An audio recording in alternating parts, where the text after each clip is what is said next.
नमस्कार, आपका स्वागत है। आप देख रहे हैं स्टॉक्स हेल्पलाइन। हमारे साथ आपके सवालों के जवाब देने के लिए राजेश सतपुते हैं और साथ ही विवेक महाजन हैं और साथ ही हमारे अगले दर्शक भी हमारे साथ जुड़े हैं। राहुल हैं पंजाब से हमारे साथ अपना सवाल लेकर। लेकिन एक बार आपको मार्केट का हाल बता देते हैं, बिकॉज निफ्टी 9938 पर दिन के निचले लेवल पर है, ऑलमोस्ट 36 पॉइंट नीचे है और सेंसेक्स 120 पॉइंट नीचे इस समय ट्रेड कर रहा है। बैंकिंग स्टॉक्स में काफी बिकवाली है, तो निफ्टी बैंक जो है वो भी इस समय सेलिंग प्रेशर देख रहा है। राहुल हैं पंजाब से। राहुल, पूछिए अपना सवाल।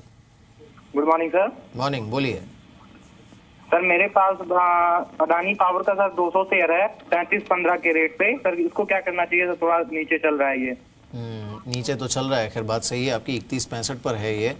तो अगर आपने ट्रेडिंग के लिए लिया था तो स्टॉप लॉस आइडियली आपका कट जाना चाहिए था अब तक। अडानी पावर का जो वीकली चार्ट है उसका जो 200 वीक्स मूविंग एवरेज है वो रफली 3450 के आसपास है।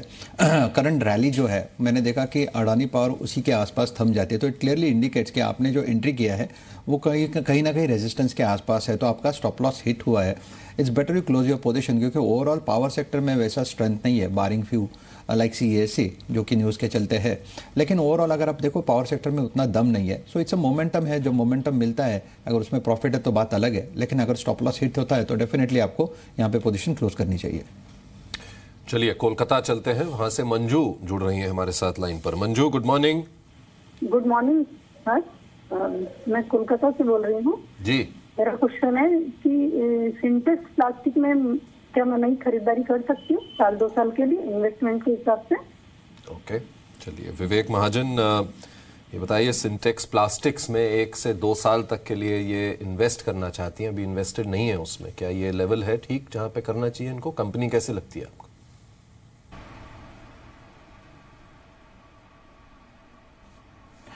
एक्चुअली सिंटेक्स में एक डिमर्जर देखा गया था जिसमें टेक्सटाइल और प्लास्टिक बिजनेस दोनों अलग हो गया था। Sintex plastics becomes a focused company now.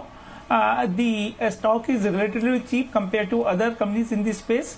हमें लगता है कि it is a matter of time before the stock starts inching up. अभी 100-110 रुपए का प्राइस है। हमें लगता है कि अगले 2 साल में stock should be quoting in the region of 170 to 180 rupees. That is a return on something like 30-35%. Definitely position बना सकते हैं आप इसमें। बिल्कुल। इस बीच हमें एक मैसेज किया है अभिषेक ने लखनऊ से हमें मैसेज किया हुआ है और उनका जो सवाल है वो है TRF पर। TRF के 500 शेयर्स हैं इनके पास at the rate of 235। Rajesh, 214 पर ये ट्रेड कर रहा है, तो नुकसान हो रहा है इन्हें, क्या करना चाहिए? देखिए मेरे TRF का ओवरऑल चार्ट जो है, अगर आप इसमें डेली भी चार्ट देखो या वीकली भी है, चार्ट में अभी भी वीकनेस है, clear cut lower top lower bottom formation का ट्रेड है। शॉर्ट टर्म में इसका जो सपोर्ट बनता है वो रफली 180-85 के आसपास बन रहा है, that is a double bottom formation. But it is an early indication कि ये यहाँ से डबल बॉटम लेके आगे चलेगा। तो मेरा कहना यही है, द जिस्ट इज आप एक स्टॉप लॉस यहाँ पे मेंटेन करिए। 214 प्राइस है, 200 का एक स्ट्रिक्ट स्टॉप लॉस मेंटेन करें। अगर 200 का लेवल टूटता है तो there is a strong probability कि इसका जो 185 का लेवल है वो भी तोड़ के नीचे चला जाए। That is what the chart is indicating at the moment. So the gist is counter weak है, आप सेल ऑन राइज करें ज़्यादा बेहतर है। अगर सेल ऑन राइज का जो टारगेट है जहाँ पे बैरियर बनता है दैट इज 234-35 ऑड लेवल, मुझे लगता है वहाँ पे आप एक बार के लिए पोजीशन यहाँ पे क्लोज करिए आपका, क्योंकि there is a strong probability कि बाजार के चलते अगर बाजार नीचे आता है तो ये भी इसका जो अर्लियर लो है ये तोड़ के नीचे आएगा। तो फिलहाल स्टॉप लॉस रखें एंड उछाल पे बेच दीजिए। चलिए मध्य प्रदेश चलते हैं, विनोद है वहां से फोन लाइन पर। Vinod, good morning. नमस्कार। हाँ नमस्कार जी, कैसे हैं आप? ठीक है? हाँ बिल्कुल ठीक है। चलिए, आपकी आवाज तो एकदम अच्छी एनर्जी के साथ आ रही है आज मंडे मॉर्निंग। नहीं बिल्कुल ठीक है। मेरे पास 200 शेयर हैं लास्ट टुब्रो के। ओके। तो 100 शेयर उसमें बोनस में मिल गए थे। हमने पुराना 1100 रुपये रेट में खरीदा था, लॉन्ग टर्म है। ओके। चलिए पूछते हैं विवेक महाजन, L&T इनके पास 1100 पे इन्होंने लिए थे, क्या करना चाहिए?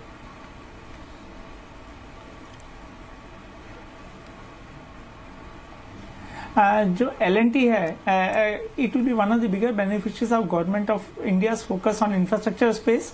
Not only that, the company is trying to go into defense space as well, wherein again we believe the company will be one of the bigger beneficiaries. We do not think the stock will see a meteoric rise, has a potential to deliver 15 to 20% return CAGR over next 2 years. Position बनाए रखिए। चलिए, तो अगले 2 साल के लिए आपको position बनाई रखनी चाहिए। अब दीपक के पास चलते हैं, गुरुग्राम से हमारे साथ मौजूद हैं। दीपक, मॉर्निंग टू यू। क्या पूछना चाहते हैं आप? उन्होंने मैसेज किया हुआ है, इन्फीबीम इनके पास है @ 150, 144 पर है ये इस समय। नुकसान हो रहा है इन्हें, लेकिन क्वांटिटी अच्छी खासी है, 4000 शेयर्स हैं इनके पास। राजेश, क्या करना चाहिए? देखिए 140 का एक फर्स्ट स्ट्रिक्ट स्टॉप लॉस रखे। द रीज़न इज 3 दिन पहले जो कैंडलस्टिक फॉर्मेशन बनता है वो 150 152 का यहाँ पे डबल टॉप फॉर्मेशन बनता है। तो फॉर्मेशन अभी भी it's a bearish formation first of all, and there is a strong probability कि एक बार के लिए करेक्ट होता है 120 पे। सो आप एक स्टॉप लॉस 140 का मेंटेन करें। अगर बाजार संभलता है और उसमें छोटा मोटा पुल बैक मिलता है तो आप इसमें आपका जो पोजीशन है वो आपके भाव के आसपास क्लोज करें, बट विदाउट स्टॉप लॉस इसमें ट्रेड ना करें। तो अगर बाजार टूटता है तो there is a strong probability है टूटेगा। सो आप विदाउट स्टॉप लॉस काम ना करें, 140 का स्टॉप लॉस मेंटेन करें। चलिए अब चलते हैं गुजरात, जहां से किशोर हैं अब फोन लाइन पर। नमस्कार किशोर। हेलो जी, कैसे हैं? बस असला। क्या सवाल है आपका? कौन सा शेयर है आपके पास? Hindustan Copper. Sorry, Hindustan Copper. Hindustan Copper. अच्छा, इसमें ट्रेडिंग कर रहे हैं कि इन्वेस्टमेंट के लिए लिया है? नहीं, मैं बस इन्वेस्टमेंट किया है मैंने। अच्छा, ओके। चलिए, Vivek Mahajan, Hindustan copper.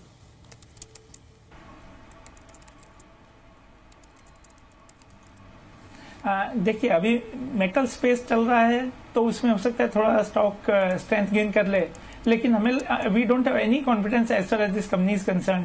The efficiencies are less and there is always a overhang of supply from the government quarters. It is better के एनी पुल बैक में पोजिशन से एग्जिट कीजिए।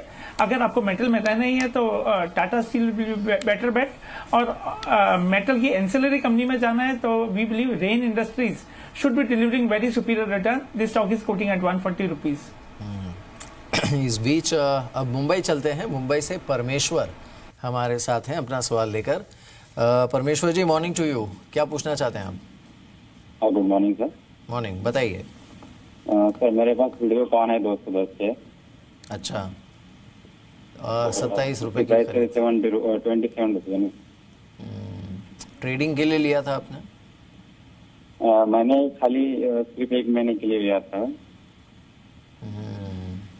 क्या करें? ओके, खैर लॉस तो अच्छा खासा है। अब क्या करना चाहिए राजेश इन्हें? देखिए, मेरे क्लियर कट इंडिकेशन है कि यहाँ पे पैसा इरोड हो चुका है और फंस गया है वो। इनफैक्ट 1992 के बाद वो जो फॉल आया था गैप डाउन करके और लोअर सर्किट लग रहा था, मुझे लगता है ही गॉट ट्रैप्ड। उनको एग्जिट ही नहीं मिला। This is what happens generally. यही होता है कि small cap and mid cap में प्रॉब्लम हो जाता है, पब्लिक अटक जाता है तो अटक ही जाता है। आपको इसका स्टॉप लॉस भी मैं यही बोलूँगा, मैं यही कहूँगा फिलहाल जो प्राइस, हम लोग जो प्राइस के हिसाब से अगर खेलते हैं तो हिसाब से लगता है कि इसमें जो निगेटिव है वो फैक्टर इन है। ये मैं नहीं कहूँगा कि काउंटर बहुत अच्छा है, यहाँ पे फ्रेश लॉन्ग करे। I don't think that is the verdict. Verdict is you can hold your position. अगर यहाँ पे पुल बैक मिलता है तो पुल बैक में there is a strong probability 51-52 तक जाए। ऐसा ही हुआ था अडानी एंटरप्राइजेस में। आई स्टिल रिमेंबर कि फॉल आया था और फॉल के बाद slowly and steadily it Titan the grip, और उसमें मुझे लगता है फिर बुल ने फिर उसको काउंटर को अच्छे से झेल लिया। तो मुझे लगता है वही देख के कहीं ना कहीं लगता है कि I hope this video con should follow the same suit और आपको भी एग्जिट मिले। लेकिन फिलहाल के लिए आप ये मत करिए कि यहाँ पे मैं एवरेज आउट करता हूँ, कुछ नया लेता हूँ। It's better you hold your position, stick to this position. आप उसको साइड पे रखें। 54-55 का पुल बैक एक चार्ट पे दिखता है, वहाँ पे आप आपका पोजीशन क्लोज करें। जो फ्रेश इन्वेस्टमेंट है वो किसी और काउंटर में करें। चलिए, दिल्ली से अब सुधांशु जुड़ रहे हैं हमारे साथ। Sudhanshu, good morning.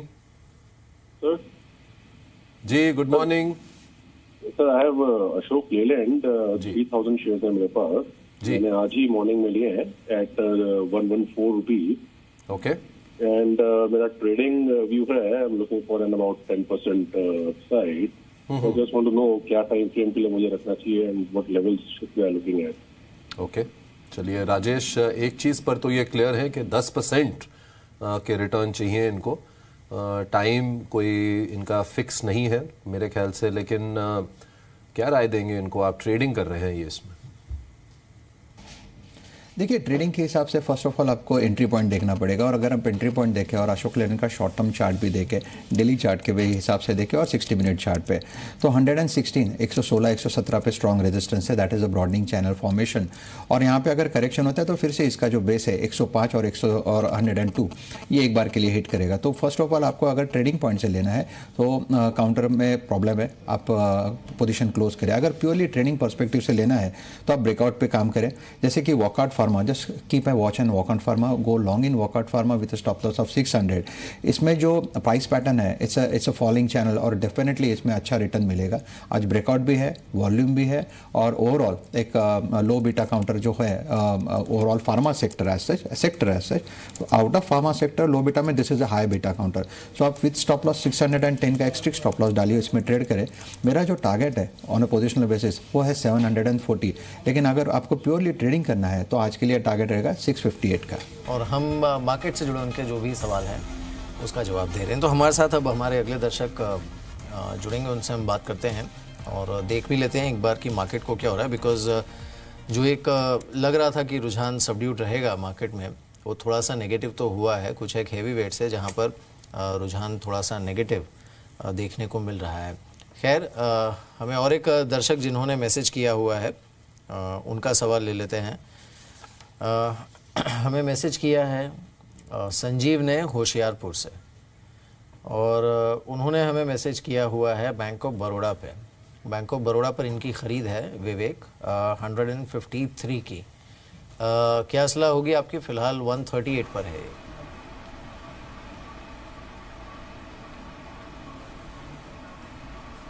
देखिए as far as Bank of Baroda is concern, इसका जो Q1 में है दी कंपनी मिस्ड एस्टिमेट्स और जो एसेट क्वालिटी है continue to be a cause of concern. We believe at least for next 2 years we don't see the ROE going up in double digit at all. Moreover, a possible merger of the banks in the PSU space, that is consolidation, would put further pressure or uncertainty as far as the bank is concerned. हमें लगता है कि इसमें से position में से निकल जाना चाहिए। Preferred pick will be either RBL और HDFC Bank। चलिए अब नागपुर चलते हैं, जहां से चंद्रशेखर अब जुड़ रहे हैं हमारे साथ लाइन पर। Chandrashekhar ji good morning. Good morning sir, नमस्कार। नमस्कार आपको भी। क्या हाल है आपके? सब ठीक? सब ठीक है। अभी हमारे नागपुर के मिनिस्टर बन गए गडकरी जी, पहले से ये अभी अतिरिक्त काम आ गए उनकी तरफ। तो बहुत कामयाब मंत्री साबित हो रहे हैं और बढ़ते ही जा रहे हैं। हाँ बढ़ते ही जा रहे हैं। आपके शेयर भी बढ़ रहे हैं कि नहीं? हाँ, सोनो कोयो स्ट्रीट लिए मैंने 25 रुपए में। ओके, और ये क्या आप ट्रेडिंग कर रहे हैं इसमें? नहीं ट्रेडिंग नहीं, लॉन्ग टर्म के लिए। लॉन्ग टर्म के लिए लिए आप। विवेक महाजन सोना कोयो के शेयर्स हैं इनके पास, क्या किया जाए?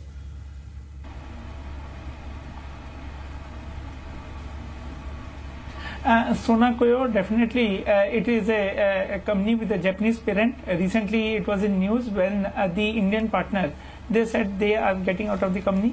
हमें लगता है कि this will be one of the bigger beneficiaries of the growth that we are going to see in the automobile space. Position बनाए रखिए। बिल्कुल। इस बीच निर्मल जैन के साथ आज हमारी खास बातचीत जो हुई है विवेक ने जो की है वो काफ़ी रोचक है। ये पूरा इंटरव्यू तो आप देखेंगे ही 12 बजे, लेकिन उन्होंने खास बात कही कि जिस तरह से भारतीय कंपनियों का परफॉर्मेंस है इस समय और मैक्रो इंडिकेटर्स जिस तरह के हैं, सेंसेक्स 50,000 भी हो सकता है। कब तक होगा सुनते हैं। क्योंकि अगले 3 साल में मैं समझता हूँ कि मार्केट 40 से 50% तो बढ़ना ही चाहिए। इतना होने का लॉजिकल कारण ये है कि जो कॉर्पोरेट अर्निंग्स है, कॉर्पोरेट अर्निंग्स जो है एक नॉर्मल जो 15% लेवल पे बहुत जल्दी पहुंचनी चाहिए। क्योंकि जैसा आपने सही कहा कि 3 साल से ये क्राई वुल्फ जैसा हो रहा है कि अब बढ़ेगा और तो ये अब समय आ गया है कि कॉर्पोरेट अर्निंग्स अगर FY17 नहीं तो कम से कम FY18 में टर्न अराउंड होगी, और अगर सेंसेक्स नहीं तो कम से कम ब्रॉडर मार्केट्स की तो होगी। और अगर कॉर्पोरेट अर्निंग्स के साथ अगर मार्केट चला तो 3 सालों में यहां से 40 से 50% ऊपर होना ही चाहिए। इस बीच जयपुर चलते हैं। जयपुर से मनोज हमारे साथ हैं अपना सवाल लेकर। Manoj, morning to you. क्या पूछना चाहते हैं आप? नमस्कार सर। नमस्कार, मैं A to Z इंफ्रा के 500 शेयर खरीदे गए सर मैंने। अच्छा, 41 पर लिया है ना आपने? हाँ जी जी जी। राजेश 41 पर लिया है इन्होंने A to Z इंफ्रा। क्या सलाह होगी आपकी? Just a second. देखिए, टेक्निकली काउंटर में वीकनेस है। शॉर्ट टर्म में मुझे लगता है एक माइल्ड पुल बैक यहाँ से पॉसिबल है। दो चीज़ें हैं, मीडियम टर्म आउटलुक इसका वीक है, शॉर्ट टर्म में पॉसिबल पुल बैक है, लेकिन वो पुल बैक ज़्यादा से ज़्यादा 42 तक आएगा।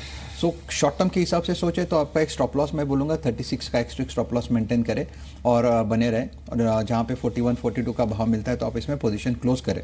ओवरऑल जो चार्ट है वो उसमें वीकनेस ही है। अगर आप ब्रॉडर पर्सपेक्टिव देखें, थोड़ा बड़ा पैमाने पे देखें, तो काउंटर में वीकनेस है and there is a strong probability कि ये वीकनेस आगे जाके कंटिन्यू हो गए पोस्ट पुल बैक। सो जो पुल बैक के बाद जो वीकनेस आएगा वो 28 तक आएगा। So one thing is for sure, on a positional basis आपको स्टॉप लॉस के साथ मेंटेन करना है, लेकिन अगर स्टॉप लॉस हिट होता है तो आपको पोजीशन क्लोज करना है। So for me this is a sell on rise counter. फिलहाल के लिए आप स्टॉप लॉस मेंटेन करें और इसमें बने रहे। चलिए नासिक चलते हैं, जहां से रमेश अब जुड़ रहे हैं हमारे साथ। Ramesh, good morning. Hello Ramesh, नमस्कार। हाँ नमस्कार। नमस्कार। क्या सवाल है आपका आज हमारे लिए? पीएफसी के 100 शेयर है 128। ओके, क्या नजरिया है आपका इन पे? ये तो इन्वेस्टमेंट बोल के लिए। कब से लिए हैं आपने? एक 20 दिन 15-20 दिन में। 15 दिन से लिए हैं इन्वेस्टमेंट के लिए? हाँ। अच्छा, चलिए। विवेक महाजन पीएफसी के शेयर्स हाल में लिए हैं इन्होंने, इन्वेस्टिंग की तरफ से लिए हैं इन्होंने, क्या कहेंगे आप?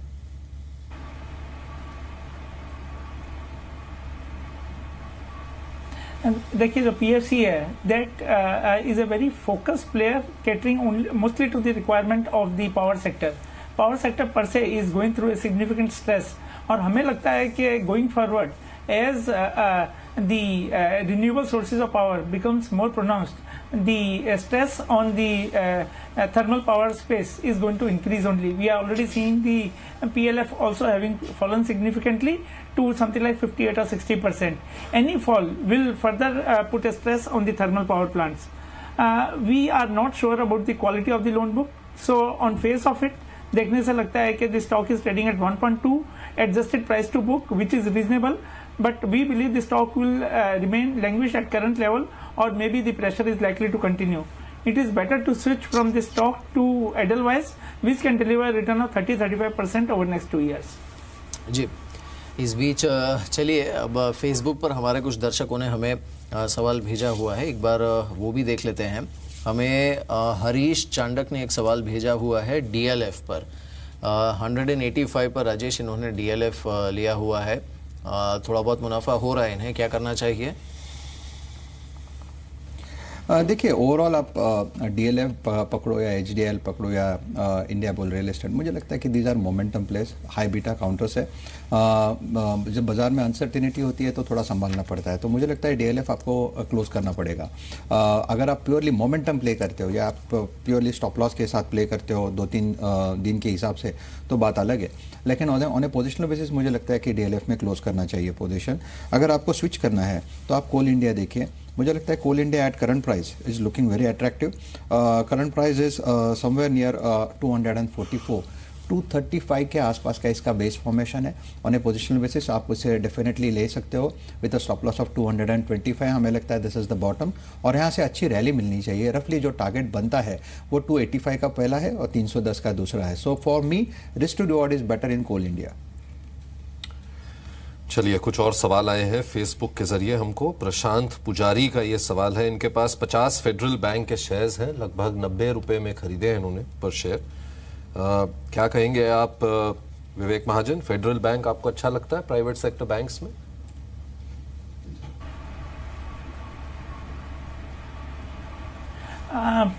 In mid-cap private sector bank, no doubt Federal Bank is one of the better place. Position बनाए रखिए. Maybe in next 1 year you should be getting a return of 20-22%. और एक सवाल ले लेते हैं, सिद्धार्थ खानदार हैं, इन्होंने हमें भेजा हुआ है फेसबुक पर L&T फाइनेंस पर। राजेश 135 की इनकी खरीद है L&T फाइनेंस, 197 पर है, अच्छा मुनाफा हो रहा है, इन्हें क्या करना चाहिए? देखिए, मुझे लगता है पोजिशनली काउंटर बहुत ही पॉजिटिव है और हम आई स्टिल रिमेंबर 70-72 के आसपास का लॉन्ग रिकमेंडेशन था हमारा भी, और हमें लग रहा था कि करीबन 165 का टारगेट हम लेके चले, लेकिन उसके परे चला गया है। तो डेफिनेटली काउंटर में स्ट्रेंथ है। अगर आपका थोड़ा लंबा नज़ीर है तो आप इसमें बने रहे। ये मैं मानता हूँ कि काउंटर जो है वो एक्सट्रीमली ओवरबॉट टेरिटरी में, there is a strong probability कि यहाँ से एक बार के लिए हल्का भी हो जाए, लेकिन एट द सेम टाइम जब इसमें आप करेक्शन देखोगे डेफिनेटली इसमें बाइंग इंटरेस्ट आएगा, तो you can hold your long position. बिल्कुल, तो आपके लिए फिलहाल यही जवाब है। इस बीच ब्रिक्स की जो न्यू डेवलपमेंट बैंक है उसके चेयरमैन केवी कामत ने ये कहा है कि भारत में ग्रोथ को लेकर फिलहाल चिंता नहीं है और नोटबंदी, जीएसटी, ये सारे जो कदम हैं वो इकोनॉमी के लिए पॉजिटिव हैं। If I look at both these countries, there's enormous scope for a need for things to be done, and as they get done, growth should come back. So I would look at, in India's case, this is transitionary.